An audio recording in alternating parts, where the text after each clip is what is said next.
Hello everyone, আসসালামু আলাইকুম। আমি সাদিক মিম, কৃষি প্রশিক্ষণ ইনস্টিটিউট বেগমগঞ্জ নোয়াখালীর 2022 সেশনের শিক্ষার্থী।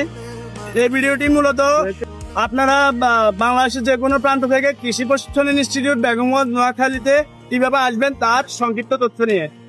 এছাড়াও ভিডিওতে অত্র ইনস্টিটিউটের সৌন্দর্য দৃশ্য ও তার সংক্ষিপ্ত কিছু বিবরণ আপনাদের মাঝে তুলে ধরার চেষ্টা করব। তাহলে চলেন শুরু করা যাক। প্রথমেই বাংলাদেশের যে কোনো প্রান্ত থেকে যানবাহন যোগে আপনারা নোয়াখালী জেলার বেগমগঞ্জ উপজেলাতে চৌমুহনী চৌরাস্তায় বাস স্ট্যান্ডে আসতে হবে। বাস স্ট্যান্ড থেকে সরাসরি এটিএর গেটে রিকশায় 20 টাকা ভাড়া নেবে। এছাড়া বাস স্ট্যান্ড থেকে দক্ষিণে 3 থেকে 4 মিনিট পর হাঁটলেই আপনি চৌরাস্তার মোড়ে পৌঁছে যাবেন।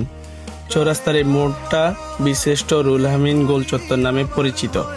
এই চত্বর থেকে মাইজদি রোডে 5 থেকে 6 মিনিট পথ হাঁটলেই আমাদের ইনস্টিটিউটের গেট। রিকশায় গেলে এখান থেকে 10 টাকা ভাড়া নেবে। চৌরাস্তা থেকে মাইজদি রোডে যেতেই প্রথমে দেখবেন একটি ওভারব্রিজ। ওভারব্রিজ পার হতেই হাতের ডান পাশে জালালউদ্দিন ডিগ্রি কলেজ, অপোজিটে টেক্সটাইল ইঞ্জিনিয়ারিং কলেজ। এরপর আরেকটু হেঁটে সামনে গেলেই হাতের বাম পাশে এই 5 তলা বিশিষ্ট টেকনিক্যাল স্কুল অ্যান্ড কলেজ। এই টেকনিক্যাল স্কুলের ঠিক অপোজিটে আমাদের কৃষি প্রশিক্ষণ ইনস্টিটিউট বেগমগঞ্জ নোয়াখালী। তো দেখতে দেখতে আমরা ইনস্টিটিউটে পৌঁছে গেলাম। গেট দিয়ে ঢুকতেই প্রথমে আমরা হাতের ডান পাশে ইনস্টিটিউটের ক্যান্টিন দেখতে পাবো। একটু সামনে গেলেই বাম পাশে শহীদ মিনার। সে মানুষ চেয়েছে ফিরিতেছি পাগল হয়ে, মরমে জ্বলেছে আগুন আর নেভে না। সে মানুষ চেয়েছে ফিরিতেছি পাগল হয়ে। প্রধান সড়ক দিয়ে আরেকটু সামনে গেলেই ডান পাশে প্রিন্সিপাল স্যারের গাড়ি রাখার গ্যারেজ, তার অপোজিটে গ্যারেজ রোড। গ্যারেজ রোডের দৃশ্যটা আসলেই অনেক সুন্দর।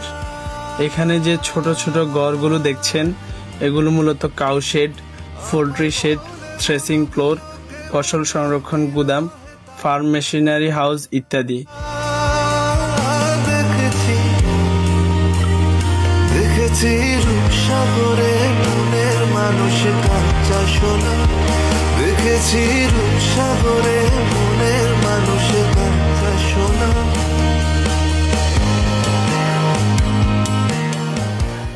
এগুলোর অপর পাশে যে খালি জমিগুলো রয়েছে, জমিগুলোতে মূলত আমাদের ব্যবহারিক ক্লাস করানো হয়। শীতকালে এই জমিগুলোতে নানান রকম সবজি চাষ করা হয়। যাই হোক, গ্যারেজ রোড থেকে বের হয়ে প্রধান সড়কে একটু সামনে গেলেই হাতের ডান পাশে 3 তলা বিশিষ্ট একাডেমিক ভবন।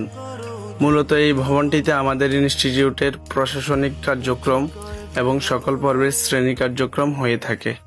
সাগরে বিরলে বসে করো যোগ সাধনা, একবার ধরতে পেলে মনের মানুষ ছেড়ে যেতে আর দিও না।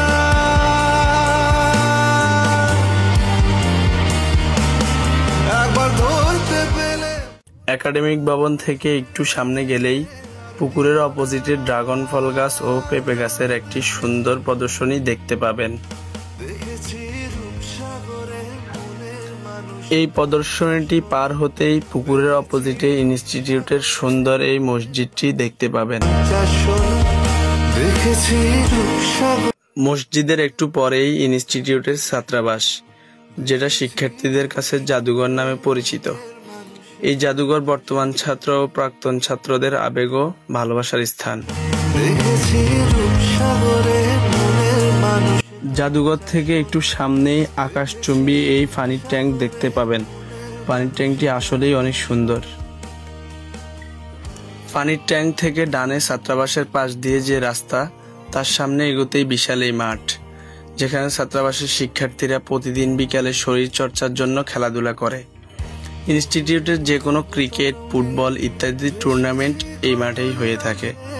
বহুদিন ভাব তরঙ্গে ভেসেছি কতই রঙে, সুজনের সঙ্গে হবে দেখা শোনা।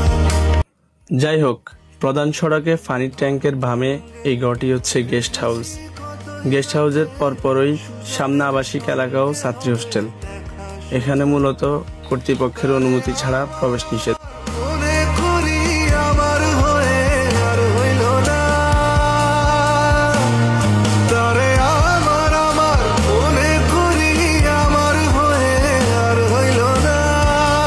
আবাসিক এলাকার গেট দিয়ে ঢুকে একটু হাঁটলেই হাতের ডান পাশে দোতলা বিশিষ্ট এই ছোট্ট ভবনটি হচ্ছে ছাত্রী হোস্টেল।